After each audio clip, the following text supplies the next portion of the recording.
2 தீமோத்தேயு 3 அதிகாரம் 2 வசனம். எப்படியெனில் மனுஷர்கள் தற்பிரியராயும் பணப்பிரியராயும் இப்படிப்பட்ட வசனங்களை நாம் பார்க்கும் பொழுது ஜனங்களுடைய நிலவரம் எப்படி இருக்கும், நாம் எப்படி இருக்க வேண்டும்? முதலாவது, மனுஷன் தற்பிரியனாய் மாறுகிறான். தன்னை மாத்திரம் தான் பிரியப்படுத்தணும், தான் என்கிற ஒரு சுயநலவாதியாக மாறுகிறான். அது தவறு. இரண்டாவது, பணப்பிரியர்கள். பணம் உதவும், பணம் தேவை, ஆனா பண ஆசை எல்லா தீமைக்கும் வேறு. இது குறித்து நேற்று இரவு தற்பிரியர்கள் பணப்பிரியர்களை குறித்து நாம் சிந்தித்து நம்மை சுத்திகரித்தோம். இன்றைக்கு காலையில் நாம் அடுத்து 2 தீமோத்தேயு 3 அதிகாரம் 4 வசனத்தில், துரோகிகளாயும் துணிகரமுள்ளவர்களாயும் இருமாப்புள்ளவர்களாயும் தேவ பிரியராயிராமல் சுகபோக பிரியராயும். அங்கே நாம் சொல்லப்பட்டிருக்கிறது சுகபோக பிரியர்கள். பெந்தேகோஸ்தே மார்க்கம் என்பது, கிறிஸ்தவ மார்க்கம் என்பது சிலுவை மார்க்கம். இதுல சுகபோகத்துக்கு நாம் இடம் கொடுக்க கூடாது. கர்த்தர் கொடுப்பார், பிசாசு கூட கொடுப்பான். பிசாசு சொல்றான், ஏசுட்ட என் காலில் விழுங்க, உலகத்தினுடைய மகிமையெல்லாம் உங்களுக்கு என்ன செய்யறேன் தாரன்னு சொன்னான். விழுந்தா தந்திருப்பான். நம்ம விசுவாசிகள் கூட பிசாசின் காலில் போய் விழுந்து உலகத்தின் மகிமையை வாங்கி கொள்றாங்க. ஆனா சுகபோகமாய் வாழ்கிறவள் உயிரோடு செத்தவள். சுகபோகம் உன்னை பரலோகத்துக்கு இழுத்துட்டு போகாது. அந்த ஐஸ்வர்யவான பாதாளத்துக்கு, வேதனை உண்டாக்கும் இடத்துக்கு அழைத்து கொண்டு போனது, இல்லாவிட்டால் இழுத்து கொண்டு போனது, இல்லாவிட்டால் கொண்டு போய் சேர்த்தது. நான்காவதாக கலாத்தியர் 1:10 இப்பொழுது நான் மனுஷரையா தேவனையா யாரை நாடி போதிக்கிறேன்? மனுஷரையா பிரியப்படுத்த பார்க்கிறேன்? நான் இன்னும் மனுஷரை பிரியப்படுத்துகிறவனா இருந்தால் நான் கிறிஸ்துவின் ஊழியக்காரன் அல்லவே. அடுத்து அங்கே சொல்லப்பட்டதான பிரியன் என்று சொல்லுகிறது மனுஷரை பிரியப்படுத்துவது. புருஷனை பிரியப்படுத்துறது, மனைவியை பிரியப்படுத்துறது, ஊழியக்காரங்களை பிரியப்படுத்துகிறது, இல்லாவிட்டா சொந்தக்காரர்கள், நண்பர்கள், இவங்களை தான் பிரியப்படுத்த நாம் முயற்சி எடுக்கிறோம். மனுஷனை பிரியப்படுத்துவனா இருந்தால் நீ கிறிஸ்துவின் ஊழியக்காரன் அல்லவே. இப்பொழுது இன்றைக்கு நீதிமொழிகள் 29:10, இரத்த பிரியர் உத்தமனை பகைக்கிறார்கள். இரத்த பிரியர் உத்தமனை பகைக்கிறார்கள். இங்கே சொல்லப்பட்டது இரத்த பிரியர்கள், சாடிஸ்ட் ஸ்பிரிட். ஒரு சிலர்லாம் மனைவியை அடிப்பாங்க, அந்த ரத்தத்தை பார்த்தா பிறகுதான் அவங்களுக்கு அந்த வேகம் குறையும். ரத்த கட்டாரி ஆவி மாதிரி. ஒரு சில பிள்ளைகளை பிடிச்சி அடிப்பாங்க, ரத்தம் வர்ற வரைக்கும் அடிப்பாங்க. இன்னும் ஒரு சிலர் மற்றவங்களை அடிப்பாங்க, அவங்களுக்கு அந்த ரத்தம் வரணும். ஒரு சில மதங்களுடைய ஆச்சாரமே அப்படி இருக்கு. வாழை உருவிட்டா அதுல என்ன படணும்? ஆளை குத்தணும், எதையாவது ஒன்று குத்தி ரத்தம் வரணும். இல்லைன்னா என்ன செய்வான்? கையை லைட்டா கீறி அந்த ரத்தத்தை பட்டான். ரத்தம் படாம எதை உரையில வைக்கக்கூடாது, பட்டயத்தை உரையில வைக்கக்கூடாது, உருவக்கூடாது. உருவிட்டா ரத்தம் பட்டாதான் வைக்கணும். அதே மாதிரி ஒரு சிலருக்கு ஆவி, இந்த சாடிஸ்ட் ஸ்பிரிட், இந்த சைக்கோ மாதிரி அடிச்சு அவங்கள துன்பப்படுத்தி அதுல சந்தோஷப்படுறது. இந்த சிகரெட் வச்சு சுடுவாங்க, வேதனைப்படுத்துவாங்க. பயங்கரமான ஒரு ஸ்பிரிட். ஹிட்லருடைய ஆவி. யூதரை பயங்கர சித்திரவாதிகளை கொண்டு போவான். அவ்வளவு சித்திரவாதிகளை கொண்டு போயிட்டு அவனுக்கு அவன் கத்துறான அந்த உணர்வே என்ன செய்யாது, இருக்காது. அதுல சந்தோஷமா இருப்பான். ஜனங்களை வேதனைப்படுத்திட்டு அதை பார்த்து எல்லாரும் கை கொட்டி சிரிக்கிறது. இவங்கெல்லாம் யாரு? இரத்த பிரியர்கள். இவங்க, எனக்கு தெரியும், ஒரு சகோதரி ஒரு புருஷன் அடிச்சுட்டு அதுட்டு இருந்து கை காலில் எங்கேயாவது அடிச்சு கிழிச்சு ரத்தம் வந்துச்சுன்னா பூனையை கொண்டு வந்து அதை குடிக்க வச்சு டெஸ்ட் பண்ணிட்டு இருப்பாங்க. இன்ட்ரெஸ்டா இப்படி இருக்கான் மனுஷன். உங்களுக்கு அப்படி ஆவி இருக்கா? இரத்த பிரியர்கள். இவங்களுடைய ஃபர்ஸ்ட் ஹேபிட் என்னன்னா உத்தமனை பகைப்பார்கள். பரிசுத்தவான்களை பிடிக்காது, உத்தமர்களை பிடிக்காது, ஆவிக்குரியவர்களை பிடிக்காது. நான் சொல்லல, பைபிள் சொல்லுது. இரத்த பிரியர் யாரை பகைக்கிறாங்க? உத்தமனை பகைக்கிறார்கள். ஒரு ஆவிக்குரியவன், ஒரு ஜெபிக்கிறவன், ஒரு புத்தி சொல்றவன், ஒரு முழங்கால் நிக்கிறவன், நல்ல கர்த்தருக்காக நிக்கிற மனுஷன், பாவத்துக்கு விலகின மனுஷன், அவன் தான் உத்தமன். தன் மனதை அடக்குபவன், தன் மனதை அடக்குபவன் உத்தமன். நல்ல ஒரு ஸ்பிரிச்சுவல்ல வளர்றவனை பார்த்தா பிடிக்காது. ஆமா, பெரிய இவன் தான் அப்படியே வானத்திலிருந்து குதிச்ச மாதிரி சொல்றான் அப்படிமா. இப்படி நீயும் நானும் எப்பமாவது சொல்லியிருந்தோம்னா நம்ம பேர் என்னது? என்னது? இரத்த பிரியர். 2 சாமுவேல் 16 அதிகாரம் 16 17 18 சாரி தப்பு, 2 சாமுவேல் 16 7 8 சீமேயி அவனை தூஷித்து, இரத்த பிரியனே, பேலியாளின் மனுஷனே, தொலைந்து போ, தொலைந்து போ. சவுலின் ஸ்தலத்தில் ராஜாவான உன்மேல் கர்த்தர் சவுல் வீட்டாரின் இரத்த பழியை திரும்ப பண்ணினார். கர்த்தர் ராஜ்யபாரத்தை உன் குமாரனாகிய அப்சலோமின் கையில் ஒப்புக் கொடுத்தார். இப்போதும் இதோ உன் அக்கிரமத்தில் அகப்பட்டாய், நீ இரத்த பிரியனான மனுஷன் என்றான். எப்படி? சீமேயி தாவீத கல்லு மண்ணு அள்ளி போட்டு நாசமா போனான். சொல்லும் போது அவன் சொன்ன குற்றச்சாட்டு என்னது? நீ ஒரு இரத்த பிரியன். பாருங்க, அவனால ஆலயத்தை கட்டவே முடியல கடைசி வரைக்கும். யாருக்கு?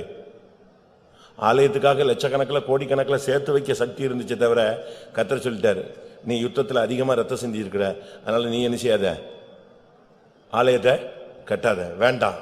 ஆனா ஆலயம் கட்டணும்னு பயங்கர பிரதிஷ்டை பண்ணியிருந்தாரு. யாரு? தாவீது ஆலயத்தை கட்டணும்னு என்ன பிரதிஷ்டை பண்ணியிருந்தான்?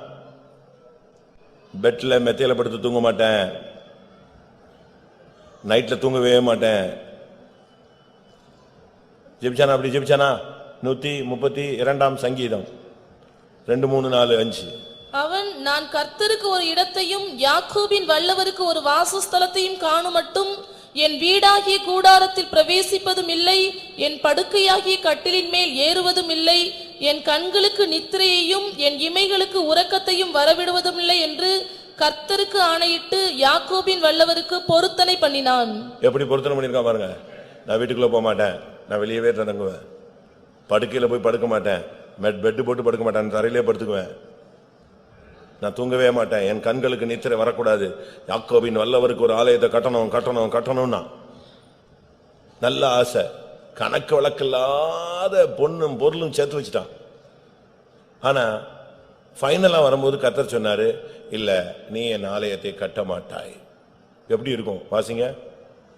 நீ 1 நாளாகமம் 28:3. ஆனாலும் தேவன், நீ என் நாமத்துக்கு ஆலயத்தை கட்ட வேண்டாம், நீ யுத்த மனுஷனாய் இருந்து இரத்தத்தை சிந்தினாய் என்றார். எப்படி? நீ ரத்தத்தை சிந்தினதுனால, ரத்தப்பழி உன் மேல இருக்கிறதுனால நீ சண்டை போட்டு சண்டை போட்டு சண்டை போட்டு சண்டை போட்டு சண்டை போட்டு அப்படியே ராஜ்யபாரத்தை ஸ்திரப்படுத்தினாலும் என் ஆலயத்தை கட்டுக்கணும்னு ஒருத்தன் ஆசைப்பட்டானா அவன் எதை சிந்தக்கூடாது? ரத்தம் சிந்தக்கூடாது, மற்றவனை வேதனைப்படுத்தக்கூடாது, மற்றவனை நீ சிலுவையில் அறிஞ்சு கையும் காலையும் ஆணியில் அடிச்சு முள்ளு முடி சூட்டி முதுகெல்லாம் பிச்சு எடுத்து ரத்த வலியை வச்சுட்டு நீ இங்க வந்து என் கோயில வந்து அழகா கட்டணும்னு ஆசைப்படாத. நீ என் ஆலயத்தை கட்ட, மறுபடியும் வாசிங்க, என் ஆலயத்தை நீ என் நாமத்திற்கு ஆலயத்தை கட்ட வேண்டாம். வேண்டாம், வாய மூடுன்ட்டாரு. வேண்டாம், அந்த சப்ஜெக்ட் பேசாத. நீ உன் பிரதிஷ்டையெல்லாம் தூக்கி குப்பையில போடு. என்ன பெரிய பிரதிஷ்டை பண்ணிட்ட? யாக்கோபின் வல்லவருக்கு நான் ஆலயத்தை கட்டுவேன். நீ சிந்தின ரத்தம் எவ்வளவு இருக்கு யோசிச்சு பாருங்க. அதெல்லாம் நீ சரிப்படுத்தணும். உன் மூலமா ரத்தம் சிந்தின எத்தனை பேரை ரத்தம் சிந்தனை வச்சியோ, துக்கப்படுத்த வச்சியோ, வேதனைப்படுத்தினியோ, அவளை பற்றி நீ ஒப்புரவாகு. அதனால சீமையை வந்து சொன்னா, ரத்த பிரியனே தொலைந்து போ, கர்த்தர் சவுலின் வீட்டின் ரத்த பழியை அவன் தலையில சுமத்திட்டாரான்னு சொன்னான். வழியெல்லாம் ஏசிக்கிட்டே தான் வந்தான், ரோடு ரோடா இவன் அழுதுகிட்டே போய்கிட்டே இருக்கான், செருப்பு கூட போடல, வெறுங்காலாய் போய்கிட்டு இருக்கான். ஐயோன்னு அபிசாயி துள்றான், வெட்டிட்டமா குத்திட்டுமான்னு. இவன் சொன்னா கம்முன்னுறான், அவன் ஏசிட்டு போறான், விடுறான்னு சொல்றான். கர்த்தர் தான் அவனை ஏச சொல்லியிருக்காரு, மண்ணள்ளி போட சொல்லியிருக்காரு, கல்லள்ளி போட சொல்லியிருக்காரு. அவன் சொல்லிக்கிட்டே கூட வரான், ரத்த பிரியனையை தொலைஞ்சு போ, ரத்த பிரியனையை தொலைஞ்சு போ. கர்த்தர் பாடுற அவனை நியாயம் தீர்த்துட்டார். எப்படி இருக்கும் நம்முடைய பெயர்? ரத்த பிரியனா? ரத்த பிரியர்கள் உத்தமனை பகைக்கிறார்கள். உன்னால ஆவிக்குரியனோட ஐக்கியமாக முடியுதா? சபையில் எவெல்லாம் கொலைப்படியும் அவன் கூட போய் உனக்கு டைப் ஆக முடியும். எவன் பின்மாற்றத்தில் இருக்கானோ அவன் கூட போய் சேர்ந்துக்குவ. எவன் சபையிலுடைய உபதேசத்துக்கு அமாரா இருக்கானோ அவன் கூட சேர்ந்துக்குவ. உனக்கு கர்த்தருக்காக நிக்கிற அந்த ஜனத்தோடு நிக்க உத்தமமான ஒரு கூட்டத்தை ஆயத்தப்படுத்துறார் இல்லையா? இந்த சபையினுடைய நோக்கம் ஒரு பெருந்திரள் கூட்டம் அல்ல. லூக்கா 1ஆம் அதிகாரத்தில் சொல்லி இருக்கிறது, உத்தமமான ஜனத்தை ஆயத்தப்படுத்துறது தான் நம்முடைய டார்கெட்டு, நம்ம மினிஸ்ட்ரியினுடைய டார்கெட்டு அதுதான். அதுக்கு தான் கர்த்தர் உன்னையும் என்னையும் கொண்டு வந்திருக்கிறார். 1:17 பிதாக்களுடைய இருதயங்களை பிள்ளைகளிடத்திற்கும் கீழ்ப்படியாதவர்களை நீதிமான்களுடைய ஞானத்திற்கும் திருப்பி உத்தமமான ஜனத்தை கர்த்தருக்கு ஆயத்தப்படுத்தியாக. இதுதான் நம்முடைய ஊழியம். எந்த ஜனத்தை? மதுரையிலிருந்து ஒரு 400 விசுவாசிகளை ஆயத்தப்படுத்தும்படியாக இல்ல. இந்த 400ல 40, 80, 150, 380 யார மாறணும்? உத்தமமான ஜனத்தை ஆயத்தப்படுத்துறதா ஊழியம்.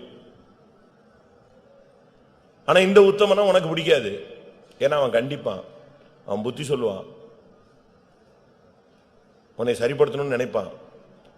ஆவிக்குரிய வாழ்க்கையில வந்துட்ட பிறகு நம்மில் எத்தனை பேர் இரத்த பிரியர்களாக இருக்கிறோம்? 2 சாமுவேல் 21:1 பார்க்கும் பொழுது, தாவீதின் நாட்களில் 3 வருஷம் ஓயாத பஞ்சம் உண்டாயிருந்தது. அப்பொழுது தாவீது கர்த்தருடைய சமூகத்தில் விசாரித்தான்.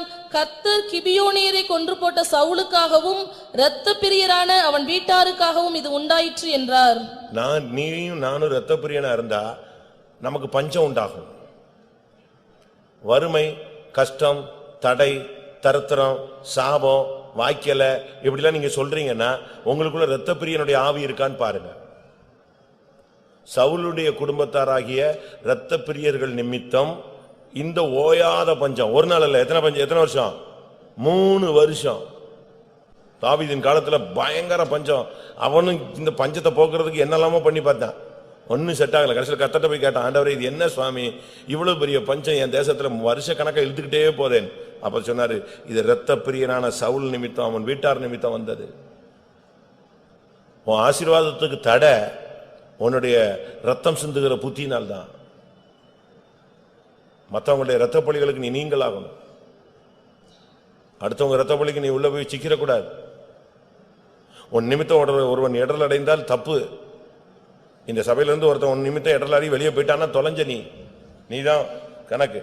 அவனா போய் தன் அக்கிரமத்துல போனான்னா வேற விஷயம். உன்னுடைய செயல், உன்னுடைய பேச்சு, உன்னுடைய ஏதாவது ஒன்று அவனை இடர வைக்க கூடாது. தாவீது ஒரு இரத்த பிரியன், அதனால கர்த்தர் ஆலயத்தை கட்ட விடல. சவுல் ஒரு இரத்த பிரியன், அப்படினால அவனுடைய ஓட்டம் ஜெயமா முடியல. அவனுடைய ஓட்டம் ஜெயமா முடியல.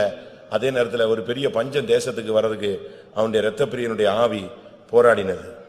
சங்கீதம் 5:6, 5ஆம் சங்கீதம் 6ஆம் வசனம். பொய் பேசுகிறவர்களை அழிப்பீர், இரத்த பிரியனையும் சூதுள்ள மனுஷனையும் கர்த்தர் அருவருக்கிறார். இரத்த பிரியனா இருந்தா கர்த்தர் உன்னை அருவருக்கிறார். அப்படிதான் பைபிள் சொல்லுகிறார். இரத்த பிரியனையும் சூதுள்ள மனுஷன், இருதயத்தில் ஒன்ன வச்சுக்கிட்டு வெளியே அப்படி சிரிக்கிறது, கபட நாடகம் ஆடுறது, இப்படிப்பட்ட ஆவிகள்லாம் வஞ்சிக்கிற, ஏமாற்றுகிறது, சிரிச்சுக்கிட்டே இருப்பான், கழுத்தை அறுத்துருவான். ஸ்லோ பாய்சன் இவெல்லாம், சபையினுடைய ஸ்லோ பாய்சன். யோசிச்சு பாருங்க, நம்முடைய வாழ்க்கையில நம்ம எப்படி இருக்கிறோம்? இரத்த பிரியர்களை கர்த்தர் அருவருக்கிறார். இரத்த பிரியனை ரொம்ப நாள் நீடிக்க முடியாது, பாதி வழியிலேயே அவுட் ஆயிடுவான். சவுல்லாம் சீக்கிரமா செத்துட்டான். அவனா போய் ஈட்டி நட்டி திருப்பி விழுந்து இன்னொருத்தன் வெட்டி, ஐயோ அவனுடைய வாழ்க்கை. அதனால தான் சொல்லியிருக்கிறது, இரத்த பிரியனை கர்த்தர் பாதி வயதில் எடுத்துடுறாரு, தூக்கிடுறாருன்னு சொல்லுது. சங்கீதம் 26, 9 சாரி வாசிங்க என் ஆத்துமாவை பாவிகளோடும் என் ஜீவனை இரத்த பிரியரோடும் கூட வாரிக்கொள்ளாதேயும். இரத்த பிரியரோடு சேர்ந்து என் ஆத்துமாவை வாரிக்கொள்ளாதேயும். காரணம் என்ன? 55ஆம் சங்கீதம் 23ஆம் வசனம். தேவனே, நீர் அவர்களை அழிவின் குழியில் இறங்க பண்ணுவீர். இரத்த பிரியரும் சூதுள்ள மனுஷரும் தங்கள் ஆயுளின் நாட்களில் பாதி வரையிலாகிலும் பிழைத்திருக்க மாட்டார்கள். ஆயுசுல எவ்வளவு தூரம் கூட அவன் நிக்க மாட்டான். பாதி வயசோட அவன் க்ளோஸ் ஆயிடுவான், தூக்கிட்டு வரவன். நீங்க பாருங்க, இந்த ரவுடிஸ் எல்லாம் பண்ணுவாங்க. 30-35 வயசுல இன்னொருத்தவன் போட்டு போயிடுவான். அப்படித்தானே? பட்டயத்தை எடுத்தால் பட்டயத்துல உனக்கு என்னது முடிவுன்னு பைபிள் சொல்லிது. சின்ன வயசுல செத்து போயிடுறாங்க. இவன் 2 பேரை கொண்டுருவான். அவன் டைம் பார்த்து கரெக்டா வச்சு இவனை க்ளோஸ் பண்ணிட்டு போயிடுவான். அப்ப இந்த இவங்களுக்கு என்னது? இரத்த பிரியர்கள். இரத்த பிரியர்களுடைய முடிவை பத்தி பைபிள் சொல்லுகிறது. அவர்கள் பாதி வயதை கூட என்ன செய்ய மாட்டார்கள், கடந்து போக மாட்டார்கள். அதனாலதான் அவன் சொல்றான், இரத்த பிரியனை போல ஏன் ஆத்துமாவை பாதி வயசுல எடுத்துறாதீங்க ஆண்டவரே அப்படிங்கிறான். எப்படி ஆவி இருக்கா? இந்த பார்வனுடைய ஆவி எப்படின்னா, அந்த ஜனங்களை போட்டு அட்டி அட்டி அட்டின்னு ஆலோட்டிகளை வச்சு மேய்க்கிறது. இந்த மாடு அடிக்கிற மாதிரி அடிக்கிறது. அவங்க பாவம் அந்த செங்கலை குறைய அறுத்துட்டு வந்தா அவங்களுக்கு உடனே சொல்லுவாங்க, உங்களுக்கு நாங்க தாளடிகள் தர மாட்டோம். செங்கல் அறுத்தா கூலி என்னது? பணம் கிடையாது, நெல்லு கிடையாது, என்னது? வைக்கோல். எப்படி இருக்கும்? செங்கல் அறுத்தா கூலி என்ன கிடையாது, பணமோ பொருளோ கிடையாது. எது? என்னது? தாளடிகள். அப்படின்னா என்னது?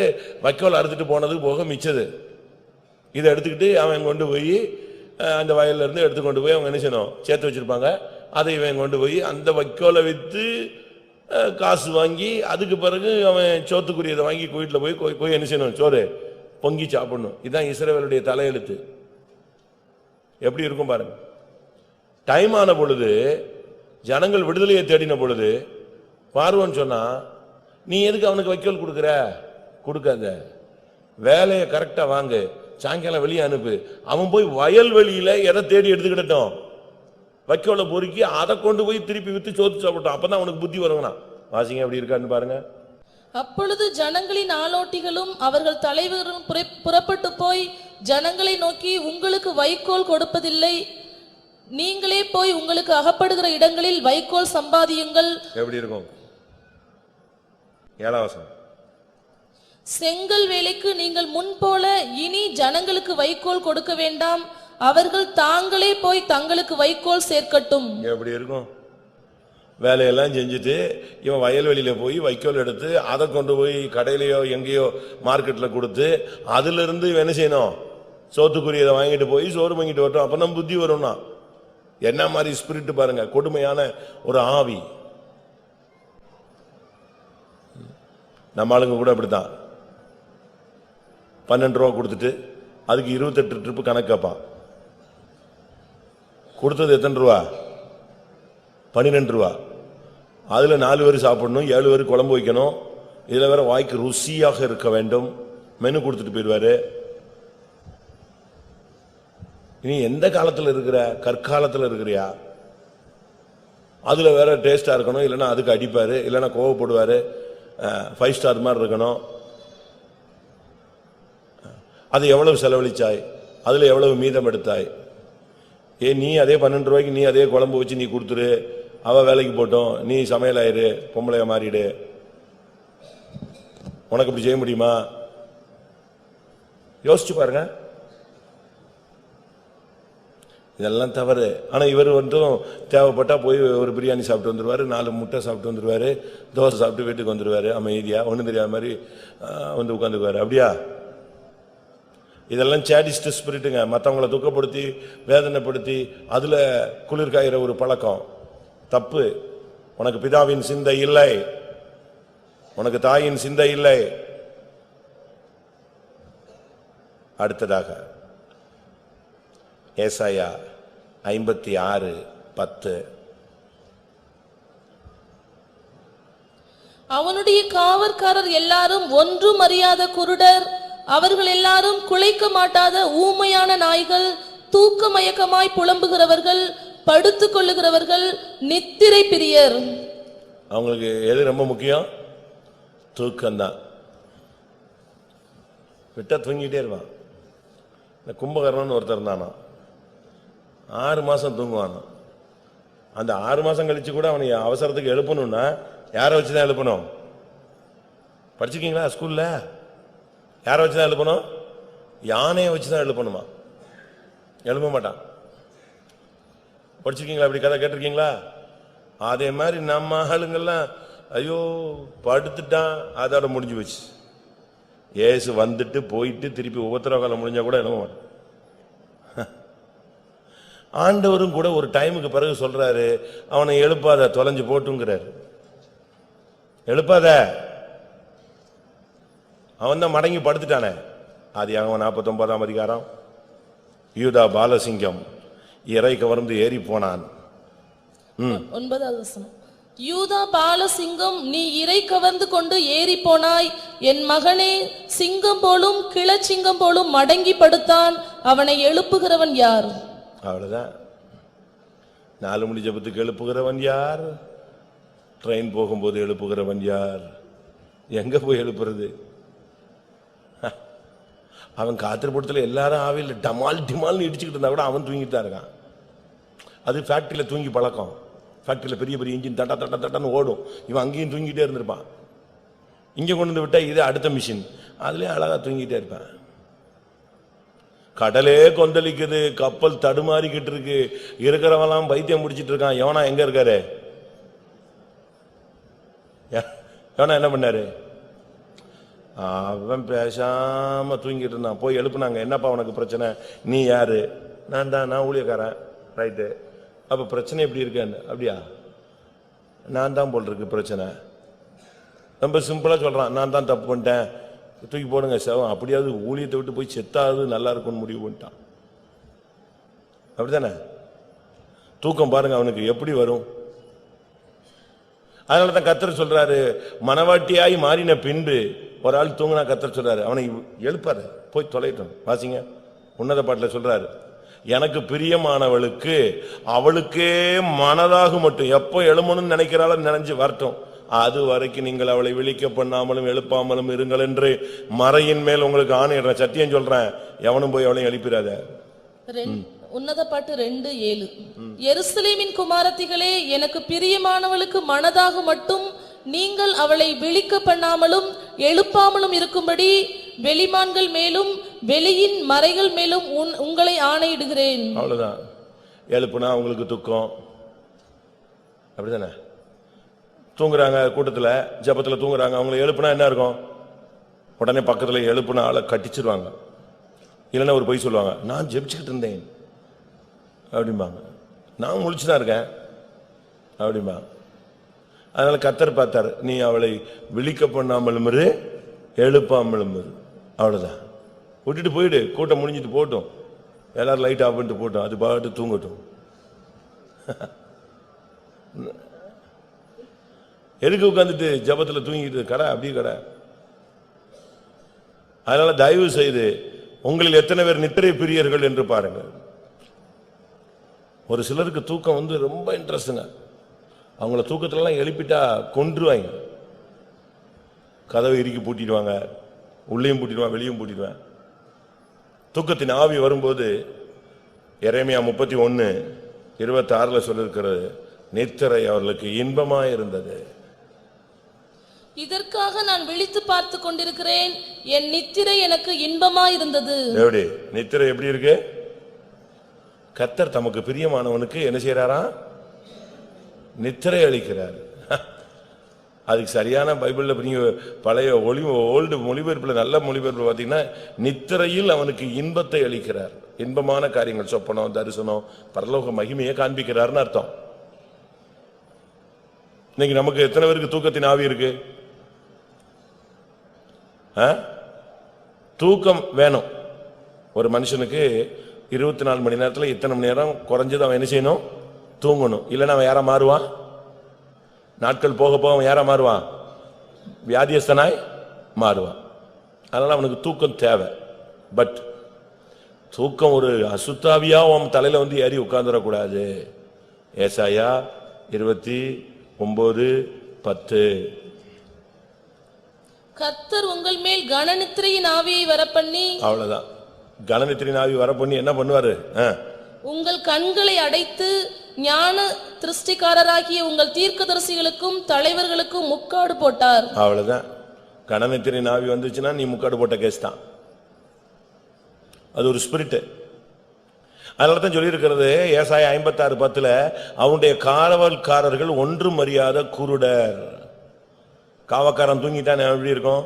குலைக்க மாட்டாத ஊமையான நாய்கள், பெருவயிற்று அப்படியா திருப்தி அடையாத, அப்படித்தானே வாசிங்க. அவனுடைய காவற்காரர் எல்லாரும் ஒன்றும் அறியாத குருடர், அவர்கள் எல்லாரும் குலைக்க மாட்டாத ஊமையான நாய்கள், தூக்க மயக்கமாய் புலம்புகிறவர்கள், படுத்துக் கொள்ளுகிறவர்கள், நித்திரை பிரியர். எப்படி? வியாதி இல்ல, ஆனா அப்பப்ப போய் படுத்துக்குவாங்க. புஸ்கு புஸ்குன்னு போய் ஓடுறது, படுத்துக்கிறது, கொஞ்ச நேரம் ரெஸ்ட். நீங்க பாருங்க, தூங்குனீங்கன்னா என்ன நடக்கும்? பள்ளியில் தூங்கினவன் கல்வி இழந்தான், ஜபத்துல தூங்கினா நீ ஜெயம் இழந்தாய். உன் டைம் முடிஞ்சு போயிடும். பிசாசு உன்னை தூங்க வச்சு தன்னுடைய வேலையை அழகா கண்டு போயிடுவான். நித்திரை அது கரெக்டா இருக்கணும். ஒரு சிலர்லாம் பாருங்க, நைட் 2 மணிக்கு படுத்தா கூட 4 மணிக்கு கிளம்பிடுவாங்க. 10 மணிக்கு படுத்தாலும் கரெக்டா 4 மணிக்கு கிளம்பிடுவாங்க. நம்ம அப்படி இல்லை, நமக்கு அந்த பிராக்டிஸ் இல்லை. நித்திரையை பத்தி பைபிள் சொல்லுகிறது, அது மரித்த நிலவரம். எபேசியர் 5:14. ஆதலால் தூங்குகிற நீ விழித்து மரித்தோரை விட்டு எழுந்திரு. தூங்குகிற நீ விழிச்சிடு, கரெக்ட், அதோட முடிஞ்சது. ஆனா அடுத்து என்ன சொல்லிருக்கு? மரித்தோரை விட்டு என்ன செய்ய? எழும்பு, அப்பொழுது கிறிஸ்து உன்னை பிரகாசிப்பார். தூக்க மயக்கத்தை ஜெயிக்கணும். அது ஒரு பிராக்டிஸ் பண்ணுங்க. ஆண்டவரே, எனக்கு கனநித்திரையின் ஆவியிலிருந்து எனக்கு ஒரு விடுதலை தாங்க சுவாமி. பைபிள் சொல்லுகிறது, 1 மணி நேரமாவது என்னோடு கூட விழித்திருக்க கூடாதா? ராத்திரியிலே முதற் சாமத்தில் எழுந்து மூர்ச்சித்து கிடக்கிற உன்னுடைய பிள்ளைகளுடைய பிராணனுக்காக உன் கைகளை ஏறெடு. இரவு முழுவதும் என் கைகள் தளராமல் விரிக்கப்பட்டிருந்தது. அப்ப நைட்டு நீ தேவ சமூகத்தில் இருக்கணும். நைட்டெல்லாம் நீ உனக்கு டைம் கிடைக்கும் போது, அதனால தான் ஊழியத்தில் சொல்லுவாங்க படுத்து தூங்கக்கூடாது. ஊழியத்தில் சொல்ற கான்செப்ட் என்னது? தூக்கம் வராது, ஆனாலும் இவர் படுத்துக்கிட்டு தலையணை இங்க வச்சு அங்க வச்சு ஃபேனை கூட்டி குறைச்சி ஒரு 2 சீட்டு இழுத்து போட்டு அப்படி இழுத்து போட்டு எல்லாரும் தள்ளி போ, சத்தம் போடாத, இப்படிலாம் சொல்லி ட்ரை பண்ணி தூக்கத்தை கொண்டு வராத. படுத்து தூங்காத, தூங்கி படுன்னு சொல்லுவாங்க. உன்னை அறியாமலே உனக்கு தூக்கம் வந்து படுத்துட்டேன்னா ஓகே. ஆனா நீ அந்த டைமுக்கு போய்கிட்டு உடனே அப்படி அந்த மிலிட்டரி மாதிரி போய்கிட்டு உடனே படுத்துக்கிட்டு ஜபத்துக்கு போகாம அங்க போகாம இங்க போகாம அப்படிலாம் இருக்கக்கூடாது. கனநித்திரையின் ஆவிக்கு நீ இடம் கூடாது. தூக்கம் உன்னை தரித்திரனாய் மாற்றும். வாசிங்க நீதிமொழிகள் 20:13. தூக்கத்தை விரும்பாதே, விரும்பினால் தரித்திரனாவாய். அவ்வளவுதான். தூங்கிட்டு இருக்கலாம். இன்னைக்கு வேலைக்கு போகாம தூங்கலாம், நாளைக்கு வேலைக்கு போகாம தூங்கலாம், 1 வாரம் வேலைக்கு போகாம தூங்கலாம். கேட்டா போன வாரம் வாங்கின சம்பளம் இருக்குல்ல, அதை செலவழின்னு சொல்லலாம். எல்லாம் காலியான பிறகு திருப்பி நீ போகணும், வேலை கிடைக்காது, திருப்பி கொஞ்ச நாள்ல நீ யாரா மாறுவ? நீ தரித்திரனாய் மாறிடுவாய். யோசிச்சு பாருங்க. மிலிட்டரியில இல்லாவிட்ட போலீஸ்ல எல்லாம் தூங்கிட்டா திடீர்னு செக்கிங் வருவாங்க. வந்து என்னத்தை எடுத்துட்டு போயிடுவான்? இவன் கையில் இருக்கிற கன்னு, இவன் கையில் இருக்கிற எடுத்து வச்ச தொப்பி, இதெல்லாம் தூக்கிட்டு போயிடுவான். திருப்பி சஸ்பெண்ட் தான், மெமோ தான், டீக்ரேட் பண்ணுவான். நம்ம இதில் ஒன்றும் கிடையாது. ஒரே ஒரு டீக்ரேட் வரும், வரும்போது போக மாட்டேன், டப்புன்னு ரிவர்ஸ் ஆயிடும். கனநித்திரையின் ஆவிக்கு நீங்க இடம் கொடுக்க கூடாது, சுறுசுறுப்பா இருக்கணும்.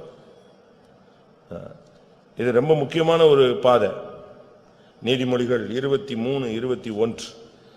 குடியனும் போஜன பிரியனும் தரித்திரராவார்கள், தூக்கம் கந்தைகளை உடுத்துவிக்கும். அவ்வளவுதான்.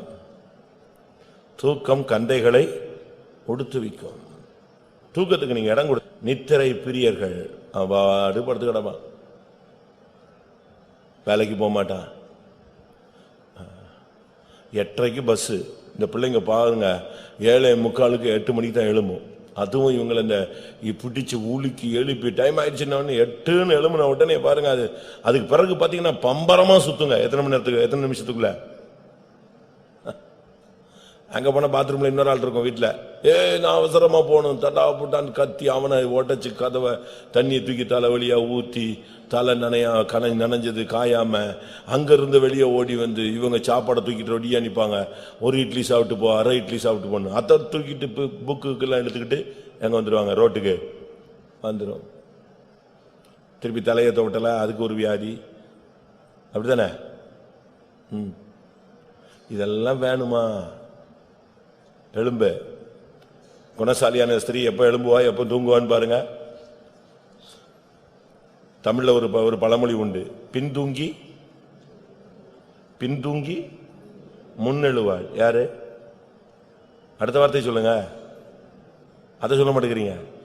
பின்தூங்கி முன்னெழுவாள் பத்தினின்னு சொல்லியிருக்கான். எப்படி? ஒரு சரியான குணசாலியான ஒரு பெண்ணு லேட்டா தூங்குவா, எப்படி எழும்புவா? அது அப்படி பைபிளுக்கு வாங்க. நீதிமொழிகள் 31:15. இருட்டோடே எழுந்து தன் வீட்டாருக்கு ஆகாரம் கொடுத்து. எப்படி? எப்ப எழும்புறாளா? 7:30 மணிக்கு எழும்பி தன் புருஷனுக்கு காப்பியை கொடுத்தவளா? எப்படி? 7:30? நீயும் நானும் ஒண்ணு, ஆணும் பெண்ணும் சமம். நானும் 7:30 தான் எழும்புவேன், 8 மணிக்கு தான் காஃபி. உனக்கு காஃபி வேணும்னா நீ வேற ஒருத்தைய கட்டி இருக்கணும். எப்படி? ஹோட்டல்ல உள்ளவளை கட்டி இருக்கணுமா? நம்ம ஆளுங்க பேசுற சும்மா வார்த்தைகள் எல்லாம் பாத்தீங்கன்னா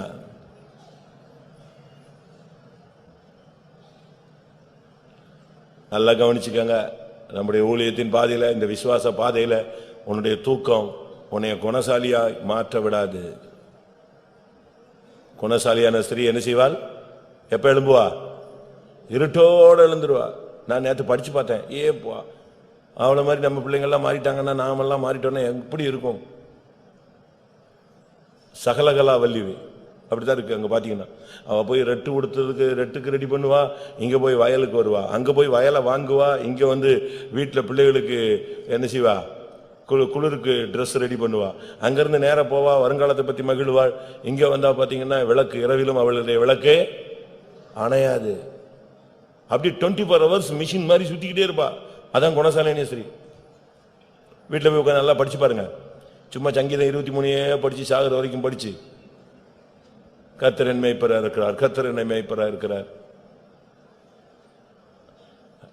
குணசாலியான ஸ்திரியை தேடிப்பாரு, படிச்சுப்பாரு. அவ எத்தனை மணிக்கு எழும்புறா, எத்தனை மணிக்கு தூங்குறா, வீட்டுக்காரங்களுக்கு எப்படி சாப்பாடு கொடுக்குறா, அவங்க பிள்ளைங்க என்ன சொல்றாங்க அவங்க அம்மாவை பார்த்து. அவங்க அம்மாவை பார்த்து பிள்ளைங்களாம் என்ன சொல்லிச்சு? அந்த குணசாலியான ஸ்திரியை பார்த்து அவங்க அந்த தாயை பார்த்து பிள்ளைங்க என்ன சொல்லிச்சு? 28. அவள் பிள்ளைகள் எழும்பி அவளை பாக்கியவதி என்கிறார்கள். எப்படி?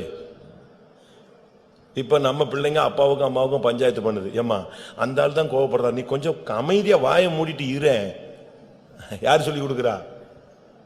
3ஆம் கிளாஸ் படிக்கிறது 38 வயசுக்கு போதிக்குது. அவர் தான் பேசுறாரு, நீ கொஞ்ச நேரம் சும்மா இரு.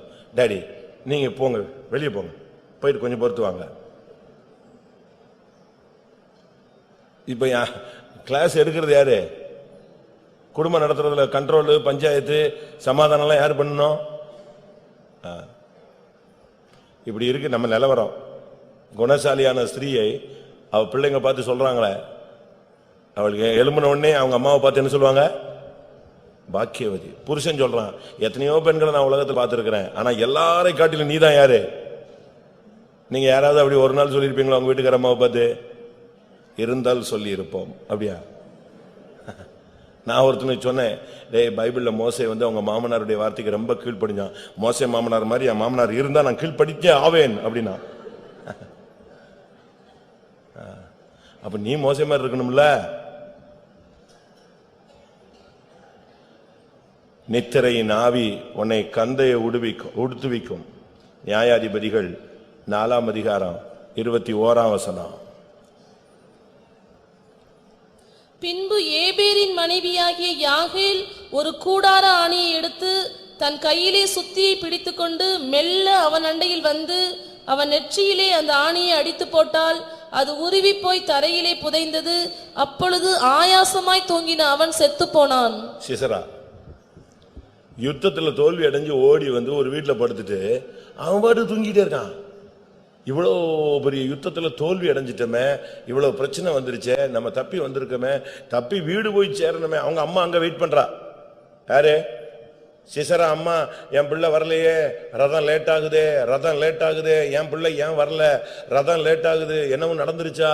உடனே அவங்க கூட இருக்கிற தோழிகள்லாம் சொல்றாங்க, சா ஜெயிச்சிருப்பாரு, ஜெயிச்சதெல்லாம் என்ன செய்யணும், கொள்ளையடிச்சதெல்லாம் பங்கிடணும், எல்லாருக்கும் தேசம் முழுவதும் பங்கிட்டு வர்றதுக்கு எவ்வளவு டைம் ஆகும் இப்படின்னு அங்க வெயிட் பண்ணா இவன் எங்க கிடக்கான்? எங்க இருக்கான்? இவன் ஆயாசமா தூங்கி அடிபட்டு சாவுறான். வாசிங்க அவங்க அம்மாவுடைய எக்ஸ்பெக்டேஷன் எப்படி இருந்துச்சு? அதே அதிகாரம் தான் 29:5-28-29. சிசராவின் தாய் ஜன்னலில் நின்று பலகணி வழியாய் பார்த்து கொண்டிருந்து அவனுடைய ரதம் வராமல் பிந்தி போனதென்ன, அவனுடைய ரதங்களின் ஓட்டம் தாமதிக்கிறதென்ன என்று புலம்பினாள்.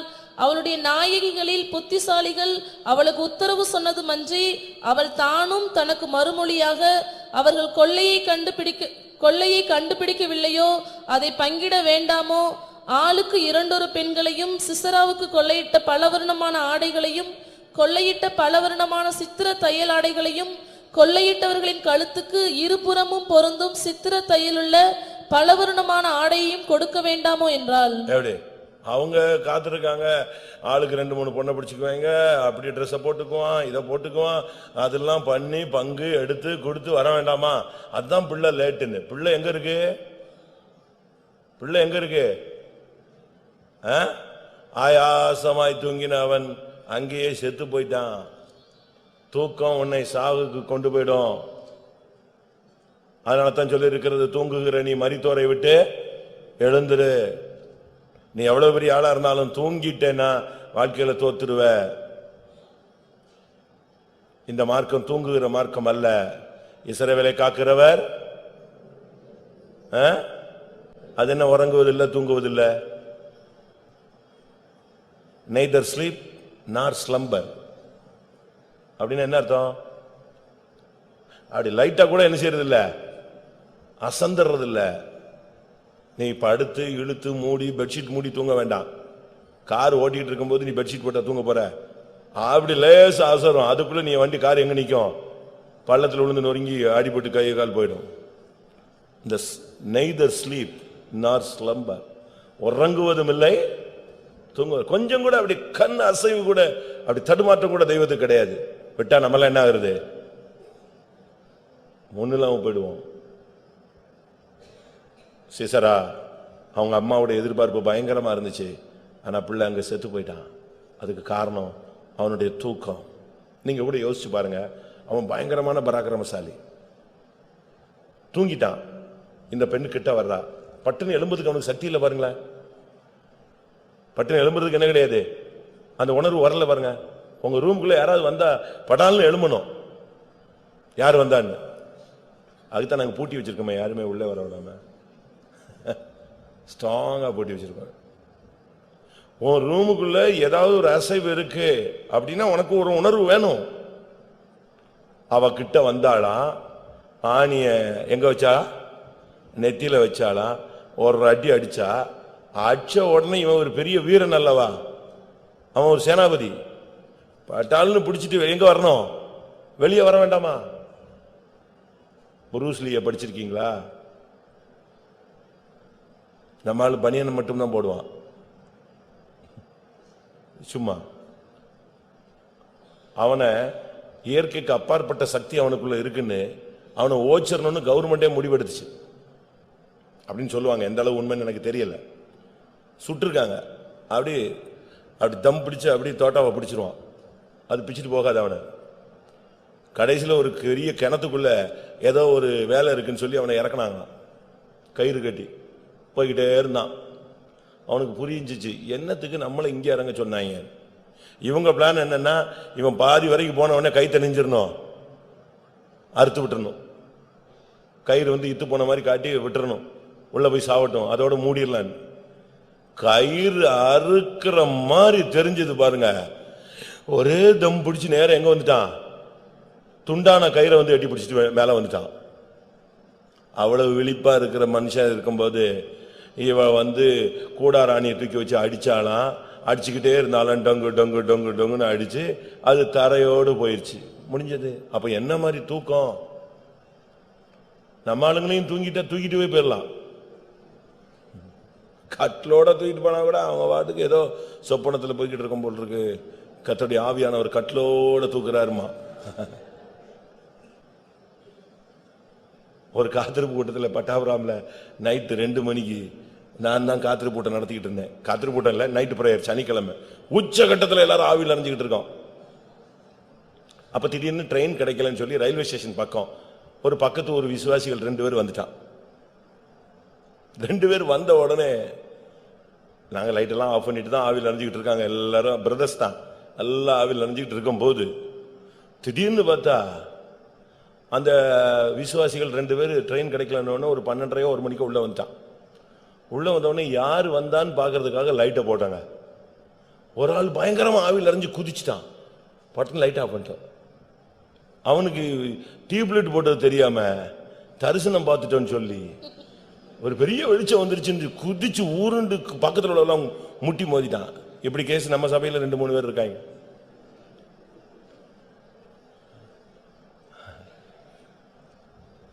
இதெல்லாம் என்ன ஏதுன்னு தெரியவே தெரியாது.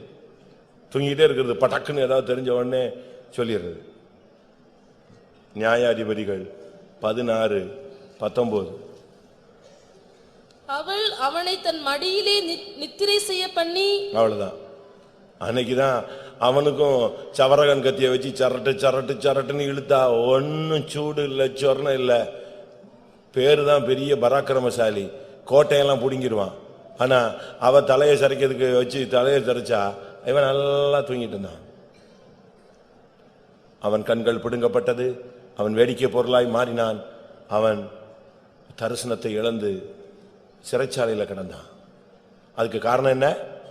அந்த கொஞ்ச நேரம் தூங்குன தூக்கம். கொஞ்சம் உஷாரா இருந்தான்னா கத்தியோட பிடிச்சிருப்பான். அதுக்கு தெரியல, ஒரே பிடியில நசுங்கி இருப்பா இவன் இருக்கிற அபிஷேகத்துக்கு. இல்ல அந்த தலையை சிறைக்க வந்தானே அவன் செத்தான், கூழ் கூழாக்கிட்டு இருப்பான். அவன் எழும்பலையே சிம்சோன் அப்படியே போயிட்டானே. ஆதியாகமம் 15:12. சூரியன் அஸ்தமிக்கும் போது ஆபிரகாமுக்கு அயர்ந்த நித்திரை வந்தது, திகிலும் காரிருளும் அவனை மூடிக்கொண்டது. எத்தனை மணிக்கு அயர்ந்த நித்திரை வந்தது? எத்தனை மணிக்கு? காலையில 3 மணிக்கா? எப்ப வந்துச்சு? சூரியன் அஸ்தமித்தது. சூரியன் அஸ்தமித்தது எத்தனை மணிக்கு? சாயங்காலம் 6:30 அஸ்தமிக்குது. இங்க விசுவாசத்தின் தகப்பன் ஆபிரகாமின் ஆண்டவருடைய சிநேகிதர் எங்க எங்க எங்க போய்கிட்டு இருக்கிறாரு? தூக்கம். பலி பொருளை முன்னால வச்சிருக்கிற பறவைகள் வரக்கூடாது, அது சாபம் ஆயிடும். கர்த்தருடைய அக்கினி இறங்கணும். நீ காத்துக்கிட்டு இருக்கிற கர்த்தருடைய அக்கினிக்காக. நீ இங்க தூங்கிட்டேன்னா என்ன ஆகுறது? சாயங்காலம் 6:30 இந்த தூக்கம் முடிச்சு அவன் எழும்பும் போது கர்த்தர் சொன்னாரு, உன் சந்ததி 400 வருடம் அடிமையா இருக்கணும். தபார்னு எழுப்பிட்டான். என்னது 400 வருஷம் என் சந்ததியா? முடிஞ்சு போச்சா? அன்னைக்கு தான் அந்த சாபம் வந்துச்சு. வாசிங்க அடுத்த வசனம். அப்பொழுது அவர் ஆபிரகாமை நோக்கி, உன் சந்ததியார் தங்களுடையதல்லாத அந்நிய தேசத்திலே பரதேசிகளாயிருந்து அத்தேசத்தாரை சேவிப்பார்கள் என்றும் அவர்களால் 400 வருஷம் உபத்திரவப்படுவார்கள் என்றும். முடிஞ்சுதா?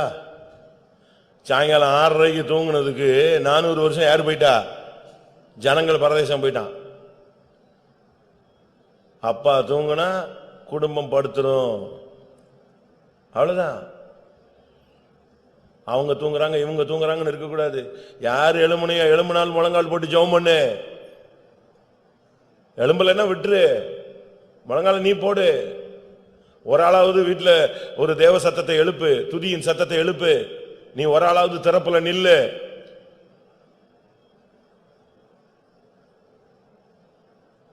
அப்போஸ்தலர் 12ஆம் அதிகாரம் 6ஆம் வசனம்.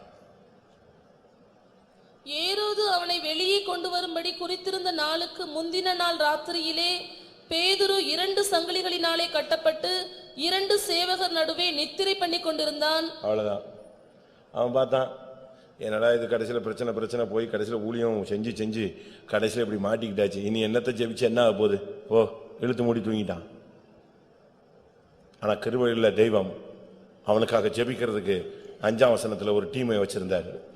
அப்படியே பேதுரு சிறைச்சாலையிலே காக்கப்பட்டிருக்கையில் சபையார் அவனுக்காக தேவனை நோக்கி ஊக்கத்தோட ஜெபம் பண்ணினார்கள். அதுக்கு தான் நான் சொன்னேன், உன் புருஷன் எழும்பல, மனைவி எழும்பல, பிள்ளை எழும்பலன்னு சொல்லிட்டு ஒவ்வொருத்தர காரணம் சொல்லிட்டு நீயும் சேர்த்து இழுத்து போட்டு முக்காடு போட்டு தூங்கிடாத.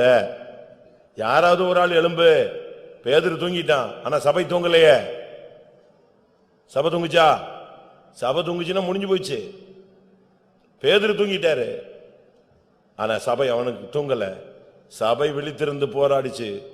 கர்த்தர் தூதனை அனுப்பினார். எல்லாரும் கண்களை மூடுவோம். இன்றைக்கு கூட்டத்தில் இரத்த பிரியர்கள், நித்திரை பிரியர்கள், இந்த 2 வல்லமையிலிருந்து கர்த்தர் நம்மை விடுவிக்கட்டும். ஆமென். இரத்த பிரியர்கள் உத்தமனை பகைக்கிறார்கள். சீமையை, தாவீதை தூஷித்தான் என்று சொல்லுகிறோம். அவன் சொன்ன நியாயமான காரணம், நீ ஒரு இரத்த பிரியன், நீ ஆலயத்தை கட்ட முடியாது. இரத்த பிரியனா இருந்தால் உன் சந்ததிகள் பஞ்சத்தில் தவிப்பார்கள். இரத்த பிரியர்களை கர்த்தர் அருவருக்கிறார். இரத்த பிரியர்கள் பாதி வயதிலே ஓட்டத்தை முடிக்கிறார்கள். நித்திரை பிரியர்கள், கனநித்திரையின் ஆவிக்கு இடம் கொடுக்காதே. அது உன்னை தரித்திரனாய் மாற்றும், கந்தைகளை உடுத்துவிக்கும், உன்னை மரித்தவனாய் மாற்றிவிடும். நீ எவ்வளவு வல்லமையுள்ளவனாயிருந்தாலும், ஓ நீ நித்திரைக்கு இடம் கொடுத்தால் நீ உன்னுடைய ஓட்டத்தை சீக்கிரம் முடிப்பாய். உன் சந்ததி அடிமைத்தனத்துக்குள் போய்விடும். எல்லாரும் கொஞ்ச நேரம் 8:15 ரைட், ஒரு 15-20 நிமிஷம் எல்லாரும் முழங்கால் போட்டு தான் ஆகணும். வேற வழி கிடையாது. இந்த மார்க்கமே முழங்கால் மார்க்கம்தான். உன்னுடைய முயற்சியினால் ஜெயிக்க முடியாததை முழங்காலில் ஜெயிக்கலாம்.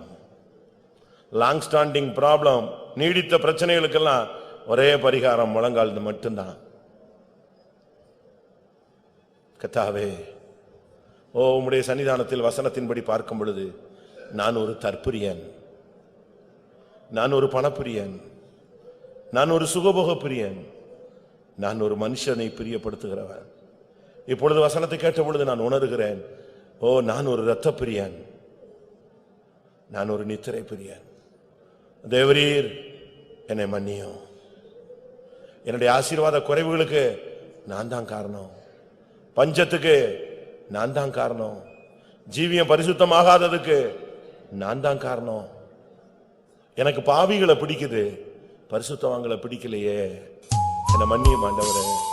எத்தனை பேர் வாயை திறந்து சத்தமாய் ஜெபிக்க முடியும்? சரியா ஒரு 10 நிமிஷம் 12 நிமிஷம் எல்லாரும் தேவனை நோக்கி அபயம் விடுவோம்.